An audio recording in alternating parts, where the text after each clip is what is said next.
Hey guys, welcome to Anvia's guide on how to lane with Anivia. This is the laning portion of my Anivia guides. I do have a guide on how to properly use her wall. It's a little short guide. You should take a look at it. It's in the list on the side here when you're checking out my channel on YouTube.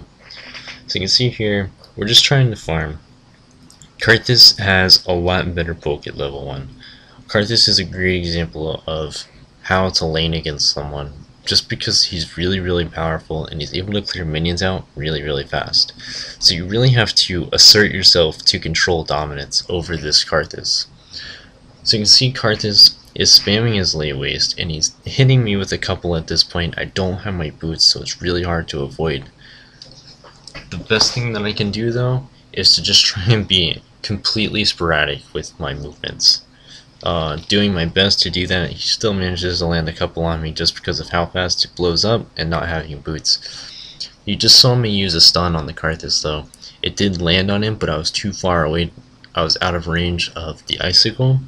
I did start to move up on him though, and it's really important to note that I did back away. The stun wore off.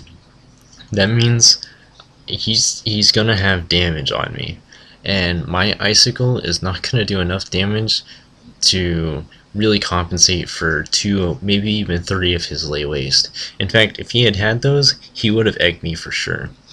And you don't want to lose your egg that early. It's better to not be greedy and to just be passive and conservative in those kinds of situations. Sometimes being greedy can work out for you. I chose not to. Karthus moved down though. You can see Alistair saw him. Olaf was doing blue buff. He flashed over the wall. He gets the Olaf kill, unfortunately for me, because now he has blue buff. This is a frightening experience for anyone to lane against the Karthus, no matter what champion you are. Karthus with blue buff, he's able to spam that lay waste really hard, and he can do a lot of damage with it. And even more, he's able to turn his defile on and just clear out minion waves super fast. And that's rough. That's really rough. And it's going to be really hard for me to regain control over this lane.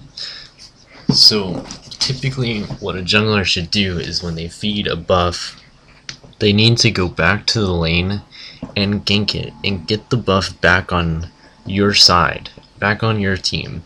Doesn't matter if he gets it or if the laning person gets it. Just it needs to be back on the side.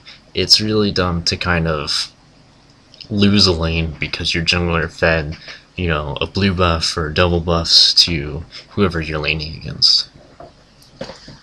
But you just saw here, he slowed me, hit me with a lay waste, and I turned around and I hit him with a stun, and then I hit him with the icicle, and it did so much damage. It did a lot more damage than one of his lay wastes would do, and him missing his second one just made it so worth it.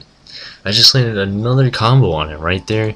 You can see I'm really hitting these stuns really well, and it's just doing way too much damage for him. Now I have somewhat control over the lane.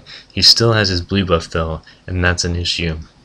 I moved forward knowing that I can get a kill on him, missed my stun, but I landed the combo on him with my ult. I threw Ignite on him knowing that Ignite would guarantee me the kill. I had to move out.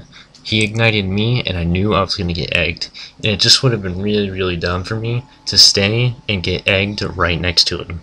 He would have just turned his defile on and been lay wasting me, and I would have been dead for sure. But now he has no ignite, he's got no flash because he used it on Olaf. He just used his ult on me, and I have his blue buff. That's the most important thing, is that I have the blue buff now. And Anivia with blue buff is equally scary. Anivia with blue buff is so important. Blue buff is so important on Anivia, is to let you farm minions really efficiently. So you can push these minion waves out, almost guaranteeing yourself every single one of them. If you were behind on CS, now you will be so far ahead of them, because one, you're pushing them up to their turret. They're guaranteed to lose some of the minions on the turret. It's pretty inevitable. You also are getting all of the minions yourself, so you can tell, doing the math, you'll catch up and you'll even surpass them. It also lets you push the minion waves incredibly well and move freely to other lanes. This is really, really important. Vladimir up here was in a 2v1 and he wasn't getting very many ganks, so I moved up after pushing my lane. I threw my ice ball on the Wukong and saw that he decoyed, but I knew that I still hit him.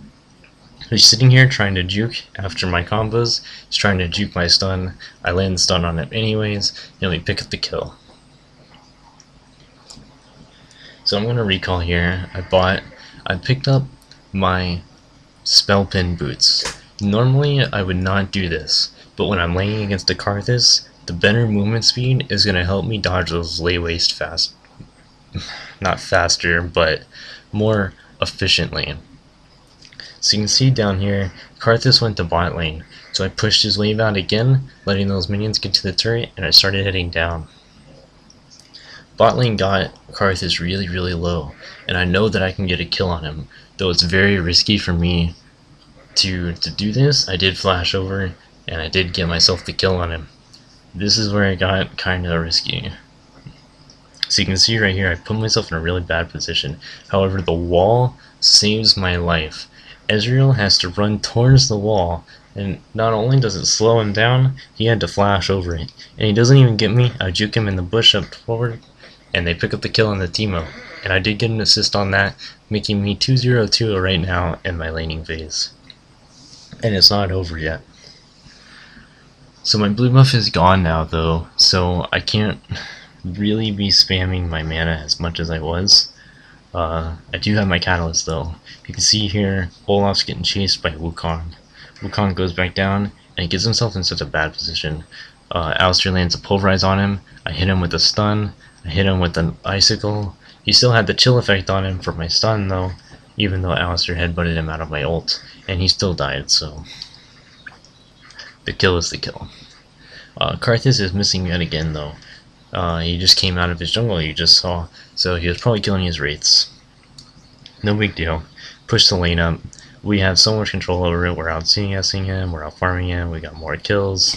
We're just in such a better position. He definitely has his flash up by now. He definitely has his ignite up by now. He definitely has his ult up by now. So he's got everything, but he doesn't have so much of the pushing power that I have. So you just saw me use my icicle combo into my ult. This is described more in depth on my text guide on vvgaming.com.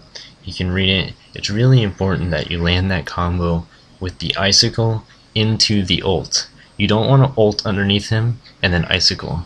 You can have a further range with your ult than with the icicle, so you can see it.